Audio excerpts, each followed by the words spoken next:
Hello, good morning, नमस्कार सभी का स्वागत है पावर ऑफ नॉलेज लीगल मेरे इस चैनल पे। आई होप सब अच्छे से पढ़ाई कर रहे होंगे, कंपटीशन में लगे होंगे, जोरों शोरों से पढ़ाई चल रही होगी आजकल क्योंकि बहुत जल्दी आपको कंपटीशन देना है।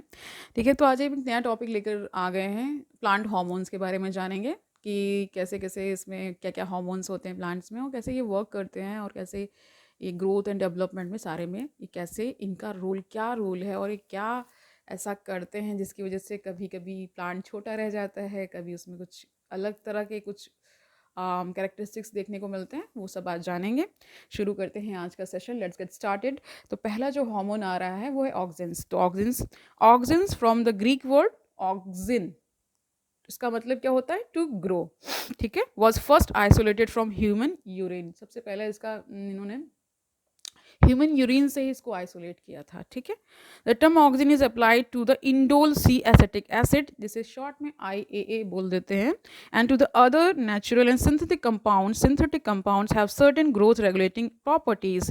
ठीक है, इसमें ग्रोथ रिलेटिंग प्रॉपर्टीज होती है ना, ये ग्रोथ को रेगुलेट करता है ना कि कितनी ग्रोथ होगी प्लांट में। ठीक है, they are generally produced by the growing apices of the stems and roots. ठीक है, from where they migrate to the regions of their actions. Auxins like IAA and indole butyric acid, जिसे IBA भी बोल देते हैं, have been isolated from plants. अब एक देखिए NAA आ रहा है, यानी कि इसका क्या है?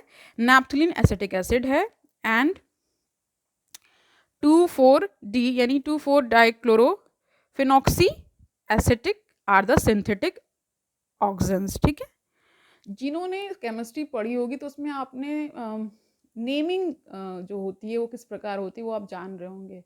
ठीक है, all these auxins have been extensively used in agriculture and horticultural practices. इन सब में यूज होता है इसका। They help to initiate rooting in stem cuttings, जब स्टेम कटिंग हो जाए तो उसमें रूट। ठीक है, an application widely use for plant propagation के लिए यूज होता है ये। ऑक्सिन्स प्रमोट फ्लावरिंग भी प्रमोट करता है ये।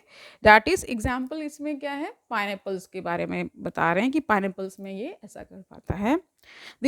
they help to prevent fruit and leaf drop at early stages but promote the abscission of the older mature leaves and fruits। देखिए सॉरी, ये क्या कर रहा है? फ्रूट और लीफ ड्रॉप को भी, फ्रूट तो मतलब फ्रूट पहले ना गिर जाए या कोई लीफ मतलब प्री मेच्योरली ना गिर जाए, इसके लिए भी इसका यूज होता है। ठीक है, तो देखिए इतनी सारी चीजें ये कर रहा है।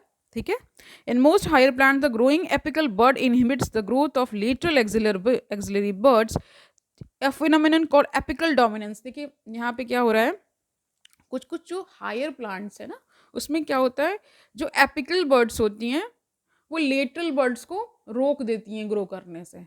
ठीक है, तो यहाँ पे इसी फिनोमेना को कह दिया जाता है एपिकल डोमिनेंस, यानी एपिकल लीव्स का डोमिनेंस हो गया है। तो removal of the shoot tips यानी decapitation usually results in the growth of lateral buds. It is widely applied in tea plantation में इसका होता है, हेज मेकिंग है। ठीक है, ऑक्सिन ऑल्सो इंड्यूस पार्थिनोकार्पी। अब पार्थिनोकार्पी क्या है? Example in tomatoes, they are widely used as herbicides। ठीक है,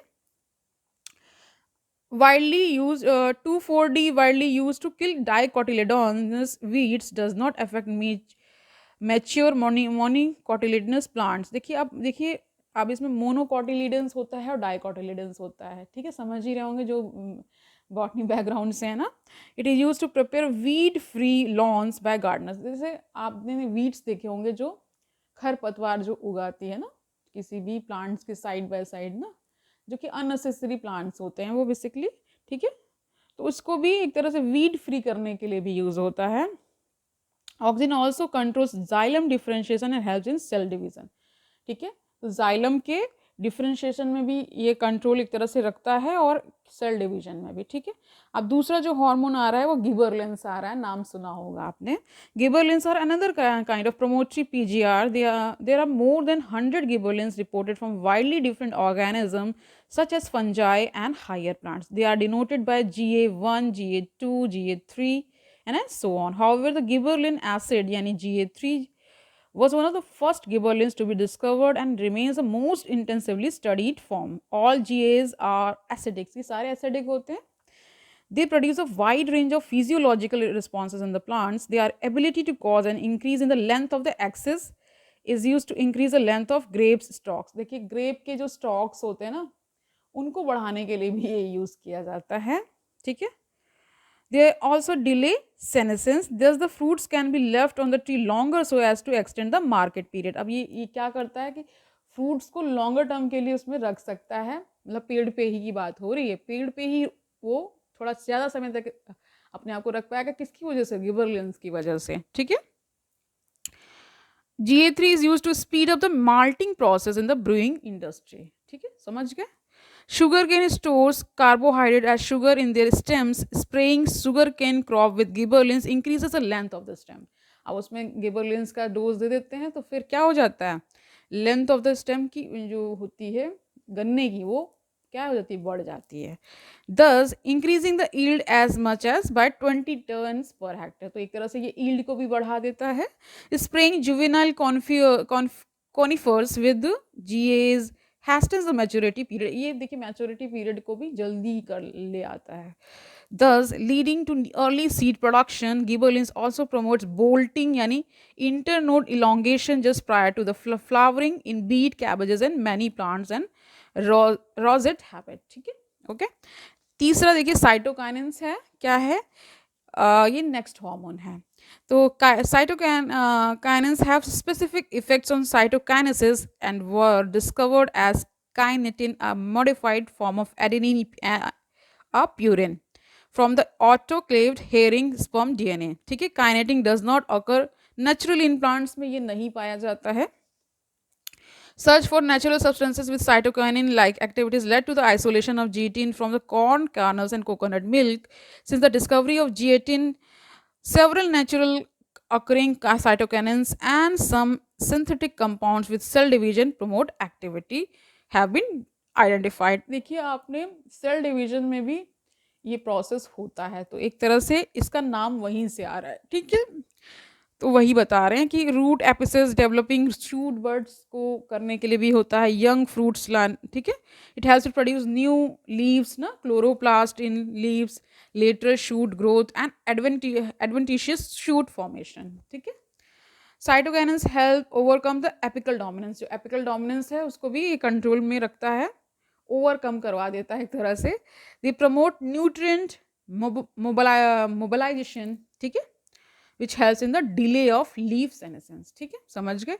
अगला जो आ रहा है यहाँ पे इथाइलिन आ रहा है, ठीक है। Ethylene is a simple gaseous PGR. It is synthesised in large amounts by tissues undergoing senescence and ripening fruits. आपने समझ गए होंगे कि राइपनिंग जो जो आपके फ्रूट्स पकाने में ये हेल्प करता है, ठीक है।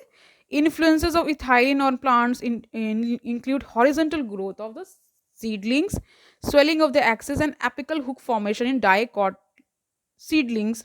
Ethylene promotes senescence and abscission of plant organs, especially of leaves and flowers। Ethylene is highly effective in fruit ripening, ठीक है, समझ गए। ये क्वेश्चन आया भी हुआ है, फ्रूट राइपनिंग के लिए कौन सा होता है, तो ये इथाइलिन ही है।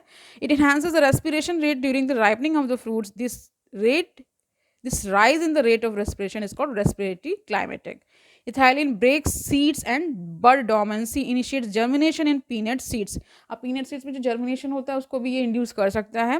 Sprouting to of potato tubers। Ethylene promotes rapid internode petiole elongation in deep water rice plants। It helps leaves, upper roots, ठीक है, upper parts of the shoot to remain above water। समझ गए।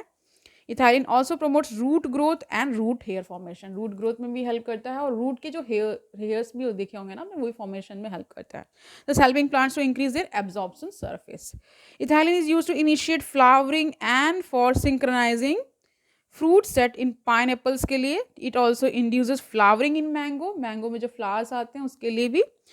Since ethylene regulates so many physiological processes, it is one of the most widely used PGR in agriculture। भी सबसे ज़्यादा use होता है, ठीक है। The most widely use compound as source of ethylene is ethephon, ठीक है, समझ गए। इथेफॉन is in an aqueous solution, is readily absorbed and transported within the plant and release ethylene slowly।